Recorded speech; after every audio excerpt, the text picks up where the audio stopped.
오늘은 우리 3세대 찬양도 그렇고 지금 우리 설교 전에 성가대 찬양도 시온성과 같은 교회 210장도 그렇고 오늘 우리 본문 말씀하고 아주 밀접한 관계가 있습니다. 그래서 앞부분만 우리 내 안에 사는 예수 그리스도니 같이 한번 찬양해 볼까요?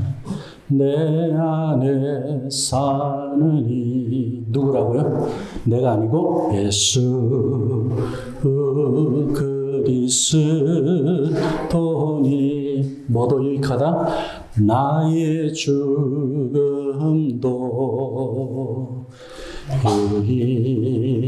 유익함이라. 할렐루야. 자, 내 안에 사는 이가 납니까? 예수님입니까? 내 안에 예수님. 자, 내 안에 예수님은 어떻게 거할 수 있죠? 내 안에 계시는 이는 예수님이시니 내가 죽어야 거할 수 있는 거예요. 나의 죽음도 유익함이라.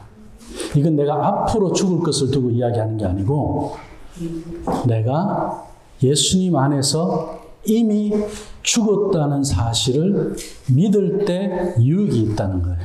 왜 그렇습니까? 예수님 안에서 십자가에서 나의 죄가 죽었거든요. 나의 욕심이 죽었거든요. 나의 자랑이 죽었거든요. 근데 여전히 우리는 자랑하고 싶고 비교하고 싶고 열등감에 빠지게 되고 그러면서 여전히 나는 더 가지고 싶고 더 욕심 부리고 있고 그렇다면은 우리는 내 안에 누가 있는 거예요? 내가 있는 게 아니에요. 예수님이 있는 게 아니에요. 그러니까 이건 성전이 아니에요. 하나님의 영이 거하는 성전, 예수님이 거하는 성전은 내가 죽어야 거할 수 있는 성전입니다. 그래서 이 찬양은 굉장히 우리에게 정말 죽어야 고백할 수 있는 찬양이에요. 내 안에 사는 이 내가 아니고 예수 그리스도다. 어떤 때는요, 내가 아니라 또 내가 미운 사람이 내 안에 사는 경우가 있어요. 자나깨나 내 안에 그 미운 사람이 생각이 나서 잠이 안 오는 경우가 있어요. 목사라고 그런 걸 경험 안 하는 것은 아니거든요. 그때는 어떻게 해야 돼요? 내 안에 예수님이 계신 걸 믿을 때 그게 떠나는 거예요. 미운 사람도 떠나고 예수님 안에서 내가 평안을 먼저 얻어야 그 다음에 내가 미운 사람하고 화해가 되든지 뭔가 달라질 거 아니에요. 그렇지 않으면 계속 내 안에 나와 또 욕심과 또 다른 그 어떤 자아가 나를 계속, 심지어 어떤 경우가 있느냐면 귀신까지 들어와서 나를 괴롭히는 일들이 있습니다. 성경이 그렇게 나오죠. 그죠? 내 안에 누가 거해야 되느냐?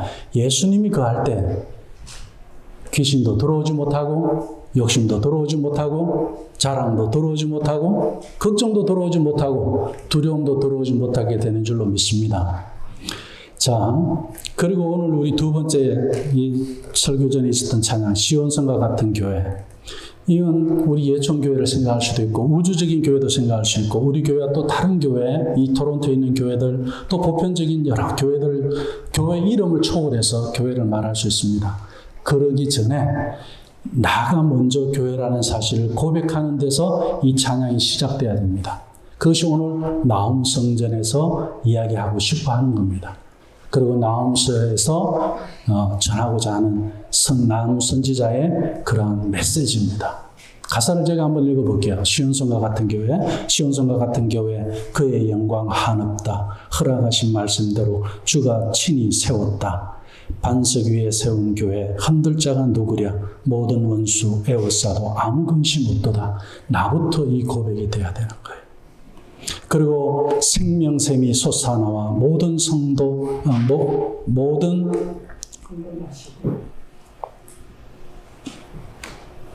성도 마시니 언제든지 흘러넘쳐 부족함이 없도다. 나에게서 생명수의 강이 차고 넘치는 물이 감당이 안 되는 거예요. 그러니까 내가 기분 좋은 일이 있어갖고 기분 좋아하고 기분이 안 좋아서 내가 기분이 안 좋은 것은 내 안에 나에게 지배를 받으니까 그렇지 내 안에 예수 그리스도의 영이 충만할 때는 생명수의 강이 차고 넘치는 역사를 통해서 내 안에 내가 죽은 것을 발견하게 하고 그리고 내 안에 욕심에 속지 않도록 나를 깨워주고 이런 일들이 예수 그리스도의 영으로 말미암아 그분의 영이 내 안에 거할 때 그 지금 우리가 성전의 관점에서 성경 66권을 보고 있는 것은 굉장히 중요한 맥입니다. 그리고 이제 우리 구약 성경 5권 남았어요. 오늘 나옴하고 나면. 제가 사실은 DC 커리큘럼이 시작될 때는 커리큘럼과 같이 주일 본문을 가지고 설교하려고 했었어요. 근데 이 진도가 한국에 나가 있는 동안에 늦어지는 바람에 좀 더 시간이 더 갈 수밖에 없게 됐습니다. 그렇지만 한 달에 한 번은 커리큘럼과 관련되어진 주제를 가지고 설교를 하려고 합니다.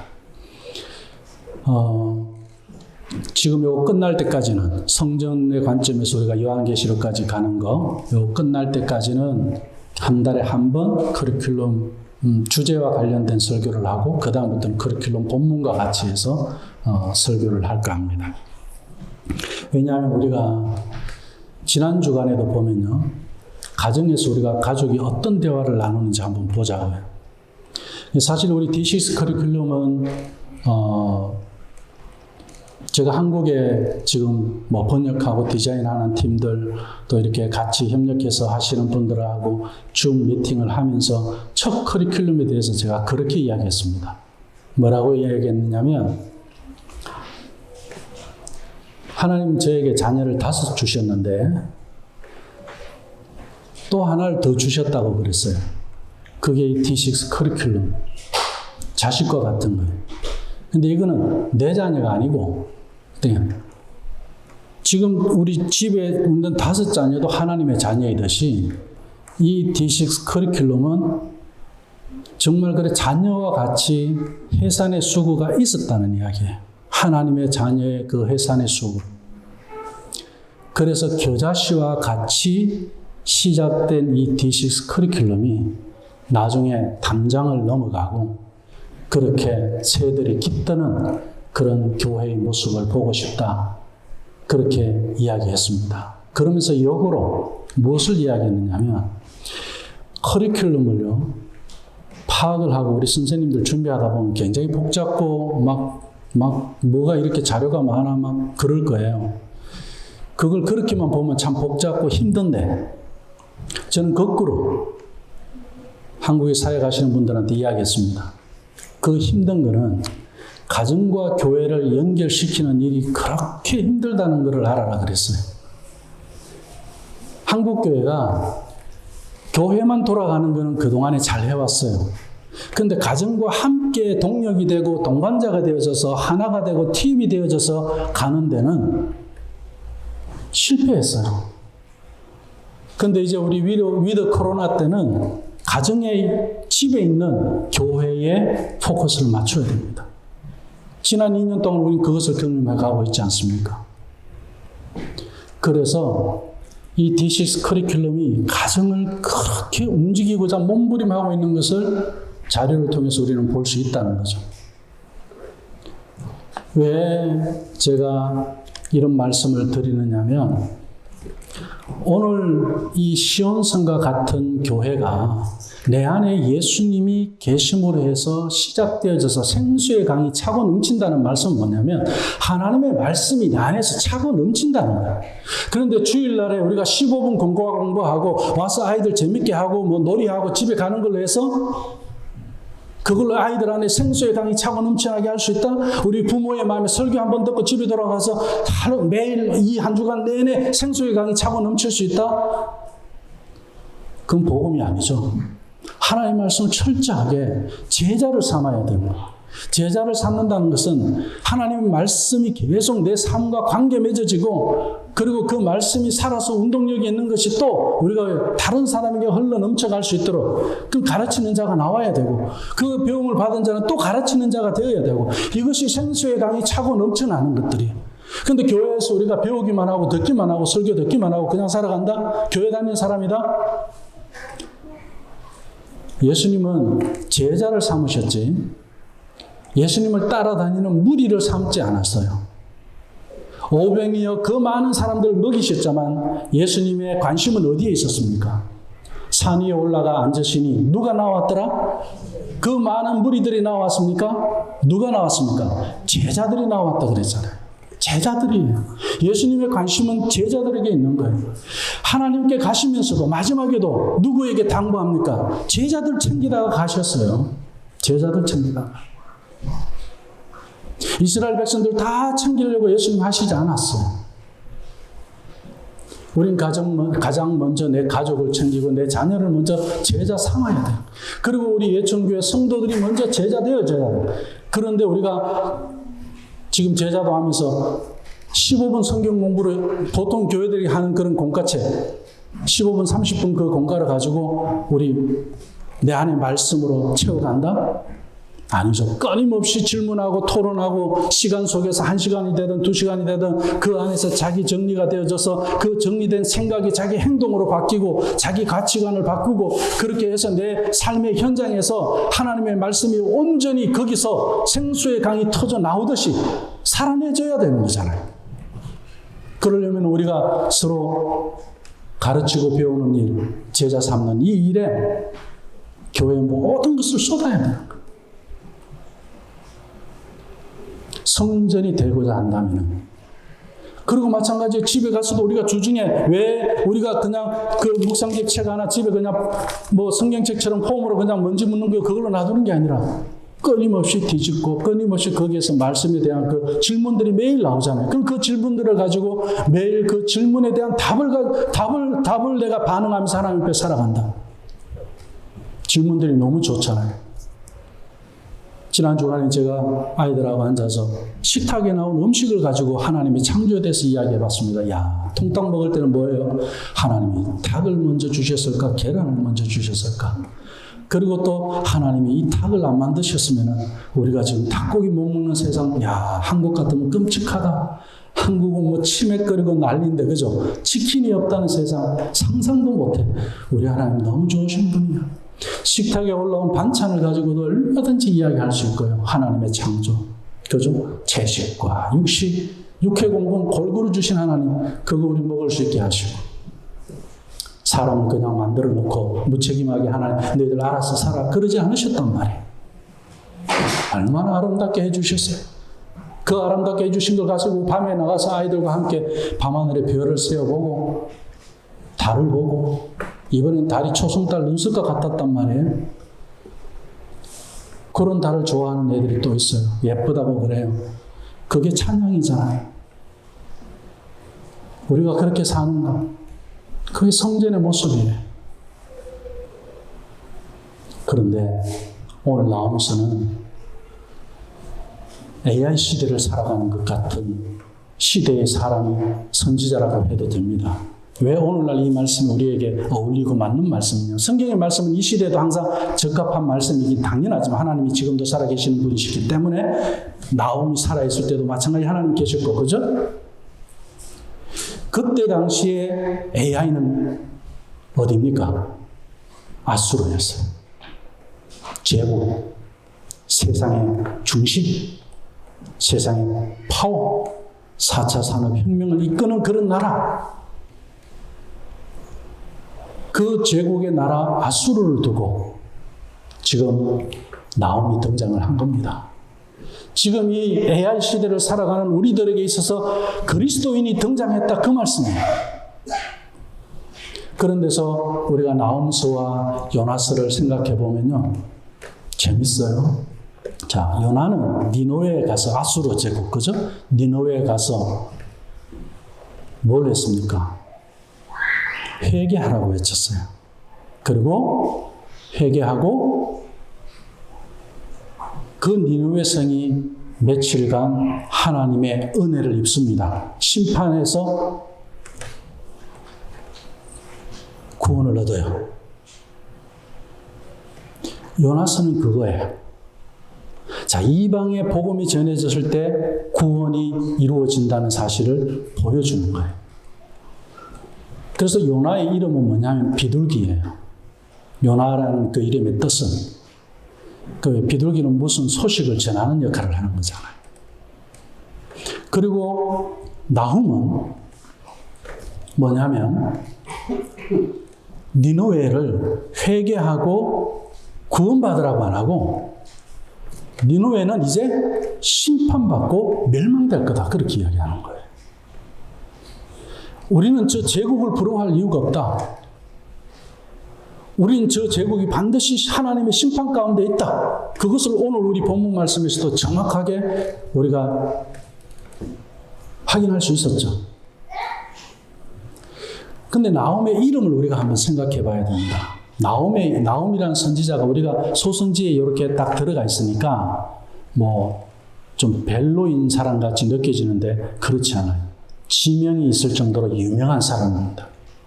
신약 성경에 나홈의 이름을 가지고 그 형성된 마을이 있습니다. 그게 어딘지 아세요? 우리 예수님이 공생의 기간 거의 다 어디에서 지냈습니까? 가버나움에서 지내셨어요. 가버나움. 나훔의 마을이라는 뜻입니다. 그 정도로 나훔은 굉장히 유명한 사람입니다. 이사야의 말 없어요. 예레미야의 말 없습니다. 나훔의 말은 있습니다. 그만큼 나훔이란 이름은 이스라엘 사람들에게 각인된 이름이죠. 그죠? 이 사람 이름의 뜻이 뭐냐? 위로라는 뜻이 위로. 위로라는 뜻을 갖고 있는데 사람에게 붙었으니까 나훔 그러면 뭐예요? 위로자 이렇게 되는 거예요. 성경에는 이런 위로의 뜻을 가진 사람이 꽤 있습니다. 또 누가 위로라는 뜻을 갖고 있습니까? 노아입니다. 노아는 안식, 휴식, 위로 이런 뜻을 갖고 있습니다. 그리고 또 누가 있느냐면 나훔과 비슷한 이름 너헤미야. 너헤는 나훔 쪽이고 그 다음 미야 쪽에는 우리 하나님 여호와 야훼. 그래서 하나님이 뭐다? 위로자이시다 이렇게 되는 거예요. 너헤미야. 그리고 신약에 오면 이 위로의 이름을 가진 사람 있잖아요. 바울에게는 이런 이름이 주어질 수가 없습니다. 바울은 전도 많이 했지만 바울과 동력했던 바울에게는 이런 스타일이 필요했어요. 바울은 힘있게 직설적으로 복음을 전하면 그게 위로를 하면서 그게 역영향력을 미치는 그러한 사람들을 좀 챙겨야 하는 역할, 바나바입니다. 바나바의 원래 이름은 요셉이에요. 그런데 성경에서는 우리에게 요셉으로 많이 알려져 있습니까? 바나바로 많이 알려져 있습니까? 바나바로 많이 알려져 있습니다. 누가 그렇게 지어줬을까요? 사도들이 바나바의 삶을 보고 바알, 아들, 우리 바알은 미츠바 그러잖아요. 그럼 성년식, 남자 성년식은 바알 미츠바, 여자 성년식은 베트 미츠바. 그래서 바로 아들 나훔하고 연결된 이제 뒤에 의미가 달라지기 때문에 그런데 위로의 아들 이런 뜻이에요. 바나바. 우리 그리스도인들은 이런 위로라는 그 의미에 있어서 바나바를 봐도 그렇고 나훔을 봐도 그렇고 노아를 봐도 그렇고 느헤미야를 봐도 그렇고 이들을 두고 우리는 뭐라고 이야기하느냐면 위로의 사람, 성령의 사람 이렇게 이야기를 해요. 성령의 사람이니까 성령이 거하는 사람, 성전을 이야기하는 겁니다. 그래서 오늘 말씀에 나훔 성전이라고 한 겁니다. 어떤 성전이요? 하나님의 위로를 전하는 성전. 우리 그리스도인은 생수의 강이 내 안에서 차고 넘쳐난다. 무엇을 차고 넘쳐나게 전할 수 있다는 거예요? 하나님의 위로를 차고 넘쳐나게 전할 수 있다. 그런데 내가 위로를 전하고 싶은데 잘 됩니까? 왜 안 될까요? 오늘 찬양이 굉장히 중요한 겁니다. 내 안에 내가 있어서 위로가 안 되는 거예요. 위로를 못 하는 거예요. 나훔은, 느헤미야는 눈물로 하나님 앞에 지냈지만 어떻게 해요? 바나바도 마찬가지입니다. 하나님의 위로를 성령으로 말미암아 경험을 한 사람들이에요. 나훔도 하나님의 위로를 먼저 경험했기 때문에 내가 위로할 줄 알아요. 성경의 이 원리는 굉장히 중요합니다. 나훔은 하나님 아버지로부터 느헤미야도 마찬가지고 바나바도 마찬가지고 우리 믿음의 사람들도 다 마찬가지입니다. 하나님으로부터 내가 위로받아 봐야 돼. 어떻게? 내가 슬픔 속에 있을 때, 내가 고통 속에, 내가 질병 가운데 있을 때 하나님 나를 어떻게 위로하셨고, 내가 정말 가난 가운데 있을 때, 내가 실패 가운데 있을 때 하나님 나를 어떻게 위로해 주셨는가를 경험해 봤을 때 내가 실패한 사람들에게 다가갈 때는 어떻게 이야기해요? 내가 내 이야기를, 내 생각을 전하는 사람이 아니라 어떻게 해요? 하나님의 생각을, 내가 위로받아 봤던 그 하나님의 생각을 내가 전할 수 있는 것. 이게 지금 나훔 선지자가 전하고 있는 메시지입니다. 자기가 먼저 그걸 경험해봤어요. 왜 우리가 자녀들과 대화가 단절될까요? 왜 우리가 다른 믿음의 성도들과 아니면 또 우리 다른 또 이웃들과 이 대화가 안 될까요? 하나님으로부터 내가 이런 대화를 먼저 경험해 봐야 되는 거예요. 그러고 나면 세상의 모든 단절들이나 위로가 필요한 곳이 어떻게 해요? 보여지기 시작하는 거예요. 그리고 부러워지지가 않아요. 왜? 지금 나훔은 제국의 나라, 하나님의 나라 이스라엘인데 저 제국의 나라보다 더 못하잖아요. 상황으로. 땅이 더 큽니까? 아니면 나라가 힘이 더 큽니까? 아수르에 비하면 지금 북이스라엘에 의해서 아수르가 북이스라엘은 아수르에 의해서 망했어요. 그러니 속이 부글부글 끓죠. 하나님, 왜 우리는 저 아수르 나라처럼 제국의 나라로 우리를 못 만들어줍니까? 그렇지 않습니까? 아수르를 우리가 짓밟아버리도록, 요나도 아수르한테 갔을 때 그랬잖아. 니느웨 갔을 때 진짜 그 사람들에게 복음 전하기 싫었잖아요. 그래서 하나님이 하자도 안 꺼냈잖아요. 그런 이스라엘 백성들, 아수르 그러면 그런 생각을 갖고 있단 말이에요. 내가 안 갔으면 가지. 하나님 앞에 내가 불순종했으면 불순종했지. 저들이 우리보다 더 잘 사는 거 못 봐주겠다 이거예요. 우리도 세상의 사람들 비교하고 살아가다 보면, 나도 예수님 믿고 살아가다 보면 그런 생각 잠깐 들을 때 있잖아요.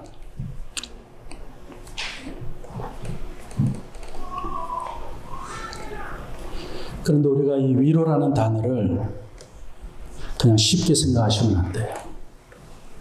왜냐하면 굉장히 충격적인 단어가 하나 있습니다. 이 위로라는 단어하고 후회라는 단어하고 똑같이 사용된다는 사실이에요. 뜻이 전혀 맞지 않아요. 반대말 찾기로 한다면 맞을 수 있어요. 후회, 위로. 그죠? 그래도 좀 어울릴 수가 있어요. 정반대는 아니더라도.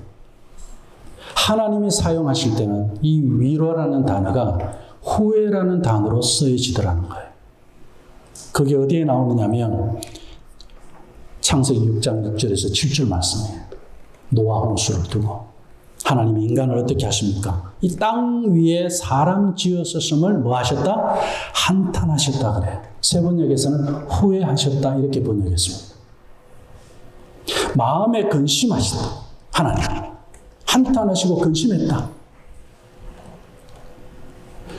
성경에 하나님이 후회하셨다? 그러니까 어떤 사람은 하나님이 창조하셨으면 왜 하나님 잘못이지 왜 후회를 하셔? 하나님이 후회하실 분이신가? 전지전능하신 분이신데 우리 그렇게 생각할 수 있잖아요. 이 단어를 우리가 잘 보셔야 됩니다. 하나님이 내가 사람을 괜히 만들어서 우리 그냥 읽으면, 문자 그대로 읽으면 그런 생각이 듭니다. 그죠? 그렇게 하시면서 하나님이 끝내시는 분이 아니라는 걸 우리는 또 알아요. 그렇다면 이 단어의 뜻을 제대로 우리가 알 수 있어야 되잖아요. 정말 하나님 후회하셨다 그러면 하나님이 실수하시는 분인가? 하나님도 패배를 하시는 분이네? 우리 그렇게 생각할 수 있지 않습니까? 그러나 하나님은 그럴 수 없는 분이죠. 하나님은 실수가 없는 분이죠. 결코 우리처럼 잘못한 것에 대해서 후회하시는 분이 아니에요. 그렇다면 하나님이 후회하셨다거나 한탄하셨다는 그 뜻은 무엇이겠습니까? 하나님이 슬퍼하셨다는 뜻이에요. 슬퍼하셨다. 우리 하나님도 슬퍼하시면서 위로가 뭔지를 먼저 경험하셨어요. 그래서 오늘 이 위로는 굉장히 우리에게 중요한 단어입니다. 샬롬이라는 단어도 우리에게 중요하죠. 왜? 하늘에서 내려진 단어이기 때문에 그렇습니다. 하나님의 성품이 나에게 주어진 단어이기 때문에 중요한 거예요. 평안이 그냥 오는 게 아니에요. 하나님이 허락하시는 데서 오는 거란 말이에요. 전쟁이 없기 때문에 평화가 오는 것이 아니에요. 전쟁 중에도 우리가 평화를 경험할 수 있는 것은 하나님의 위로와 하나님의 평화를 경험하지 않으면 그건 하늘의 것이라는 이야기, 하늘의 것. 이 위로는 하나님의 것. 그래서 슬퍼하셨는데 하나님께서 슬프고 안타까워하셨다. 왜? 인간이 죄에 넘어지는 거 보니까. 그래서 이제 더 이상 그 죄를 그냥 두시지 않겠다고 선전포고를 한 것이 이 창세기 6장 6절 7절 말씀이에요. 죄를 결코 용납하지 않으시겠다는 것. 그것이 한탄이에요. 이 말씀 우리에게 얼마나 위로가 되는 말씀이에요. 하나님 그냥 자 우리는 위로 괜찮아? 그래 괜찮을 거야 힘내. 이렇게 우리는 위로하잖아요. 그죠? 하나님은 어떻게 위로하십니까? 죄를 이기게 해줄게 이렇게 위로하시는 거예요. 이게 하나님의 위로예요. 죄를 이기게 해줄게. 네가 저 제국을 부러워하는 게 죄야. 네가 저 제국하고 비교하는 게 죄야. 저 제국에 의해서 내가 뺨 맞았다고 해서 그게 기분 나빠하는 거 그것도 다 어디서 오는 거냐? 죄에서 오는 거야. 그러니 그 심판은 나에게 맡겨. 너는 뭐만 해결하면 돼요? 너 안에 죄 문제만 해결하라는 거예요. 그것이 나홈이 전하고자 하는 메시지예요. 우리가요 조금 아는 거 가지고 목사님 저도 마찬가지죠. 다 아는 것처럼 실수할 때가 참 많아요.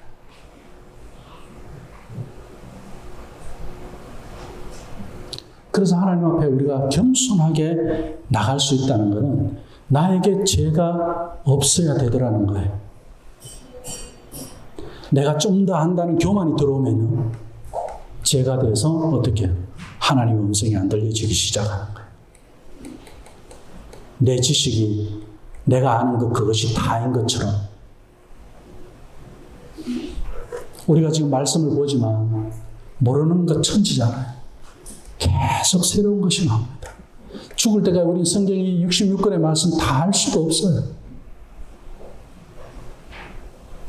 그렇지만 하나님께서 알아가는 대로 우리 안에서 깨달음을 주시고 생수를 넘쳐나게 해주시는 건 뭐냐? 내 안에 하나님 말씀을 내가 많이 읽었기 때문에 많이 내가 공부했기 때문에 성경을 많이 이렇게 기록했고 내가 쓰고 내가 하나님 말씀 매일 묵상했기 때문이 아니라 내 안에 죄가 없어진 데서 하나님 말씀이 임하는 거예요. 내 안에 죄하고 말씀하고 섞여 있는 게 아니라는 이야기죠. 나오면 지금 그 이야기. 우리 이스라엘 백성들이 거룩해야 된다는 거예요. 성전이 되어야 된다는 거예요. 그렇지 않은 데서 우리가 어떻게 해요? 자꾸 우리가 저 제국을 미워하고 저 제국에 대해서 우리가 비교하고 우리나라는 왜 저렇게 힘이 강대국이 안 될까? 하나님의 나라인데도 불구하고 왜 하나님은 저 제국의 나라 저 신들보다 더 약하신가? 막 이렇게 생각하고 있단 말이에요. 그건 네 안의 죄 때문에 그렇다는 거야.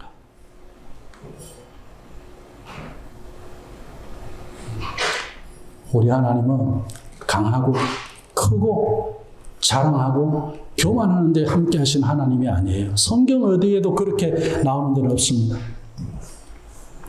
그렇기 때문에 우리 하나님은 오늘 이렇게 안타까워하신다, 슬퍼하신다는 건 뭐예요? 죄를 뒤집어 줄게. 이걸 너가 해결할 수 있는 힘과 능력을 이제 줄 테니까. 그래서 하나님의 후회에서 어떻게 노아의 홍수가 시작된 거예요. 그리고 하나님의 한탄에서 예수 그리스도의 십자가가 시작된 겁니다.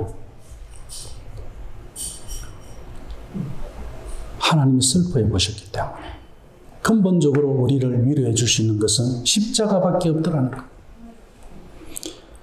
그렇다면 성경적으로 볼 때 누군가를 위로한다는 것은 무슨 뜻입니까? 그 사람 안에 죄를 알게 해주는 거예요. 그 죄의 문제를 해결해 주는 거예요. 누가 해결해 주는 거예요? 오직 예수 그리스도의 십자가에서 다 죽는 그 사실을 믿을 수 있도록 하나님의 말씀, 복음을 전하는 거예요. 그때 말씀의 능력이 나타나고 하나님의 살아계신 역사가 있는 거예요. 성령의 역사가 그때 나타나는 거예요. 죄의 문제가 사라지고 나면 내 안에 새로운 성전을 경험하게 되잖아요. 에덴을 회복하게 되잖아요. 그 죄 없는 상태를 경험해 보셨습니까? 예수 그리스도 그분으로 말미암아 내 죄의 문제를 다 해결해 주시고 나의 거짓과 가식과 자랑과 교만을 다 욕심을 해결해 주신 그 상태에서 평안을 누려받고 하나님 위로를 경험해 받는 것.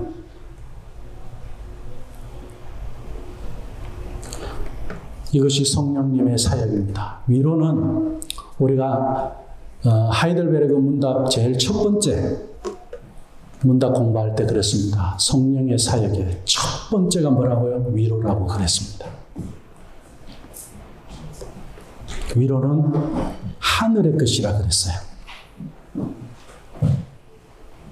하나님께서 자기 백성을 안타까워하면서 슬퍼하면서 위로의 사람, 성령의 사람, 성전의 사람 나훔을 세우고 어떻게 메시지를 전하게 합니까? 오늘 12절, 13절 말씀에 보니까 여호와께서 이같이 말씀하시기를 그들이 비록 강하고 많을지라도 반드시 멸절을 당하리라 그랬어요. 그들이 비록 강하고 많을지라도 그들이 누굽니까? 아수르죠. 니느웨가 비록 강하고 많을지라도 너희들보다 강해. 맞아. 너희들보다 많아. 맞아. 그렇지만 어떻게 해요? 그들은 멸절될 거다. 너희들이 작기 때문에, 약하기 때문에 너희들이 멸절되는 게 아니야. 저들이 멸절될 거다. 그리고 그가 없어지리라. 내가 전에 너를 괴롭혔으나 다시는 너를 괴롭히지 아니할 것이라. 이제 내게 지은 그의 멍에를 내가 깨뜨리고 내 결박을 끊으리라. 이제 하나님께서 하신다는 이야기. 우리의 죄의 문제를 하나님께서 해결하신다는 이야기예요. 왜요? 하나님은 죄를 미워하시는 분이잖아요. 그래서 죄를 갖고 있는 이스라엘 백성들을 미워하셨어요. 그런데 이제는 그 너희들을 결박하고 있는 그 죄의 그 결박의 끈을 내가 이제 끊어버리겠다. 이것이 하나님의 위로인 거예요. 하나님이 나의 죄의 문제를 해결해 주실 때 우리가 하늘의 위로, 하나님의 위로를 경험하는 거예요. 제가 이 위로라는 단어가 나오면 항상 긴장합니다. 경상도 사람 사투리 때문에. 저는 하나님의 위로를 실컷, 성령님의 위로를 실컷 설교하고 내려왔더니 아내가 하는 말이 위로라고 해야지 왜 자꾸 위로라고 그러느냐고. 제가 그 뒤로 위로라는 단어가 나오면 길게 합니다. 위로 이렇게. 그 위로 이러면 잘못 알아들을 수 있기 때문에. 하나님이 굉장히 우리 컴포트하게 해주는 거 있잖아요. 그리고 아주 쉬게 해주는 거. 예? 휴식하게 해주는 거.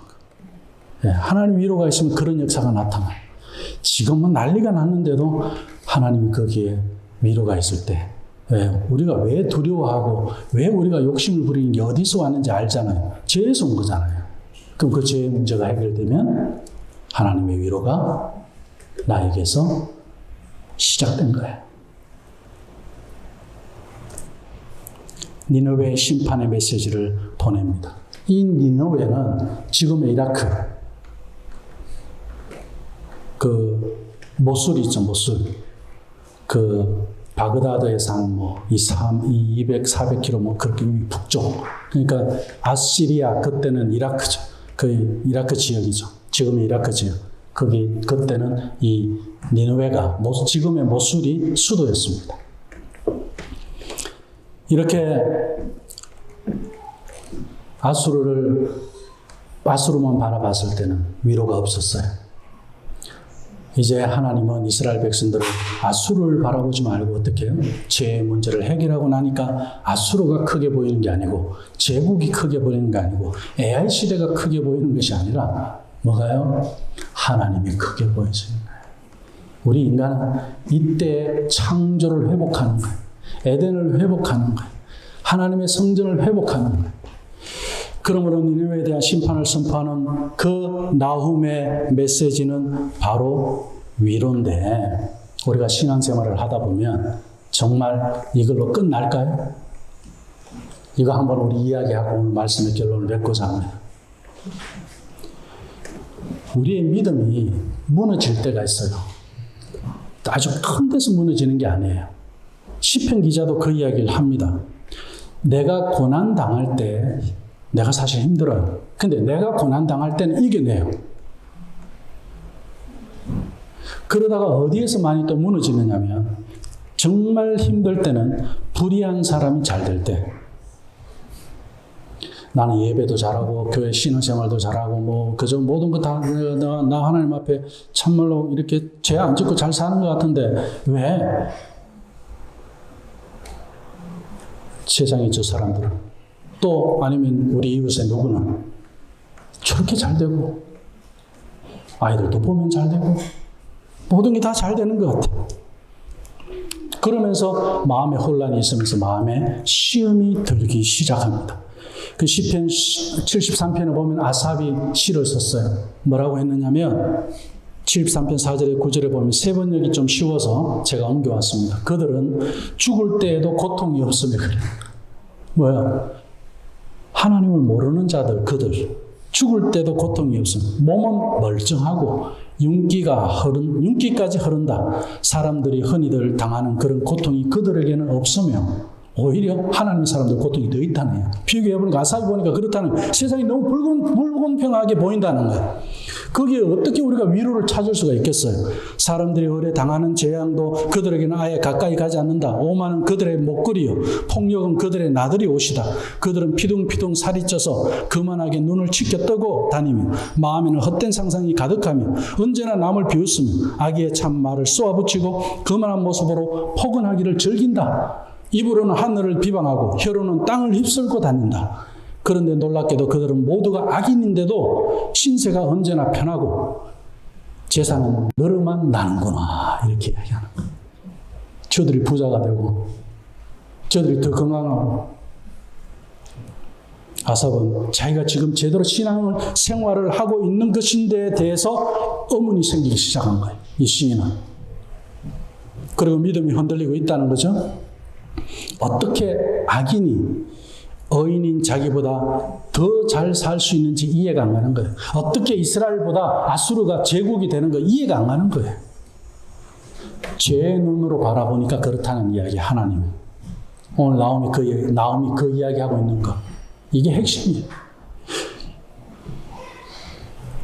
아삽도 계속 이야기하는 거예요. 이렇다면 내가 깨끗한 마음으로 살아온 것과 내 손으로 죄를 짓지 않고 깨끗하게 살아온 것이 뭐라고 이야기합니까? 헛살아다 그래요. 헛살아다. 헛살았다 그래요. 우리 그런 생각 한 적 있습니까?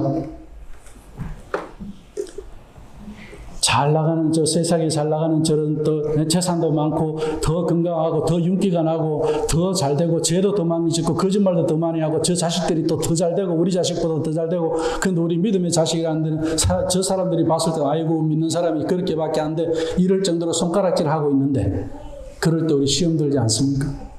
저 아삽이 그 이야기 하는 거예요. 이게 아삽 이야기뿐이겠습니까? 우리 믿는 사람 모두가 겪는 그런 의심, 그런 고통일 수 있습니다. 악인의 형통은 단순히 질투 이상의 도전이 아니라 매우 강렬한 영적 공격입니다. 그걸 아셔야 돼요.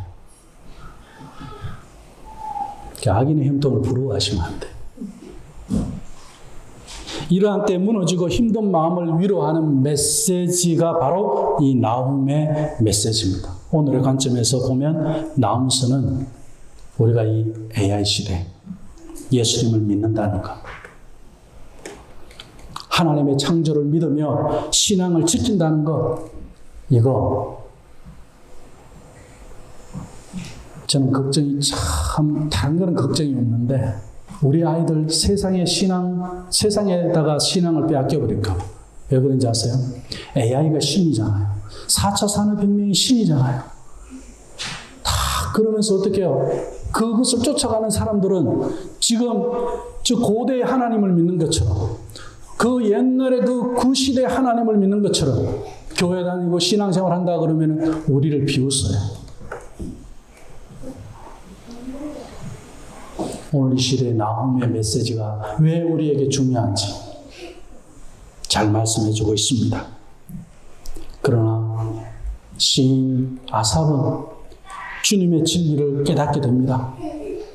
나홈도 마찬가지였죠. 이 아삽도 그 말만 하고 끝난 게 아니에요. 내가 지금까지 믿음 생활한 게 헛삽니까? 하나님, 왜 나에게만 고통이 있습니까? 왜 나는 세상에 저 사람들보다 윤기가 안 나고 나는 더 형통하지도 못하고 더 가난하고 그렇습니까? 그것으로 끝나는 것이 아니라 시편 73편 17절 말씀에 보면 마침내 중요한 단어가 하나 나와요. 하나님의 성소, 성전을 이야기합니다. 하나님의 성소에 들어가서야 그렇게 이야기합니다. 우리가 성전이 되었을 때야 악한 자들의 종말이 어떻게 되리라는 것을 깨닫게 되었습니다. 아삽이 그렇게 고백합니다. 성소에 들어갔어요. 성전이 얼마나 중요한지를 말씀해주고 있습니다. 하나님의 성전, 우리가 하나님의 성전으로 살아가는 것이 이 나홈처럼 그렇게 메시지를 던질 수 있는 사람이 이 시대에 필요하다. 하나님은 그들을 세워서 서실 것이다. 세상의 부러움을 비교하면서 그렇게 초라하게 나를 비참하게 말하는 것으로 끝나는 것이 아니라 내가 성소에 들어갔을 그때에서야 깨닫고 발견하는 것이 있어. 달리 보여지는 게 있어요. 새롭게 보여지는 게 있어요. 그게 뭐였습니까? 오늘 말씀의 마지막 절에 가서 보면은 이렇게 이야기합니다. 14절, 15절 말씀, 14절에는 끝에 가서 내가 어떻게 된다? 쓸모없게 된다. 그렇게 이야기해요.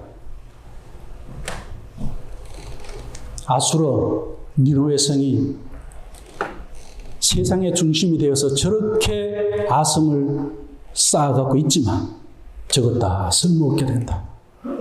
그리고 15절 말씀에 마지막에 어떻게 합니까? 아름다운 소식을 알리고 화평을 전한 자의 발, 성전의 발을 이야기하잖아요. 볼지어다 아름다운 소식을 알리고 하나님의 위로를 알리고 화평을 전한 자의 발, 나홈 성전을 이야기하잖아요. 하나님의 성전인 사람들은 지금 저 모든 사람들이 부러워하고 잘 나가고 지금 대단한 그 큰 성을 이루고 있는 그 니느웨를 보더라도 그것을 부러워하는 것이 아니라 저것은 뭐요? 하나님 앞에 쓸모없는 것이다. 그렇게 볼 줄 아는 안목을 가지고 통찰력을 가지고 살아가더라. 어떤 사람이? 성전인 사람이 그렇다는 거예요. 성전 안에 들어가서야 아삽은 그것을 깨달았어요. 마찬가지로 나홈도 그래요. 자기가 하나님 앞에 성전으로서 그렇게 눈이 이제 성전의 관점에서 자기가 자기 백성들을 보니까 하나님이 자기 백성들을 어떻게 이제 제 사슬에서 풀어나오게 할 것이며 그것이 하나님의 위로가 될 것이며 이제는 저 아수르가 부러운 대상이 아니라 하나님 앞에 멸절될 거고 끊어질 거고 저들은 쓸모없게 될 거고 진멸될 거다. 이렇게 나홈은 전하고 있어요. 보는 눈이 달라진 거예요. 내가 성전이 되지 않고는 이것을 경험할 수 없는 겁니다. 말씀을 맺습니다. 하나님을 믿지 않고 자기 군사력을 의지하고 힘으로 누르고 악을 행하는 그런 아시리아가 엄청나 보이지만 그래봤자 악인이에요. 결국 하나님 보실 때는 뭐예요? 쓸모없더라. 결국 하나님 보실 때는 진멸되더라. 우리 그런 성을 쌓으시면 안 돼요. 니느웨 쌓으려고 살아가면 안 돼요. 그런 데서 우리가 돈 벌고 그런 데서 우리가 내가 아성을 쌓고 명성을 쌓고 내가 지식을 쌓는다고 한번 해보세요. 그거 다 멸절되는 거예요. 쓸모없는 것들이에요. 우리가 왜 공부합니까? 우리가 왜 직장 다녀야 됩니까? 우리가 왜 돈을 벌고 사업을 합니까? 성전의 눈으로 직장을 보세요. 성전의 눈으로 사업을 보세요. 성전의 눈으로 학업을 보세요. 거기에 죄가 있다면 십자가에 못 박으세요.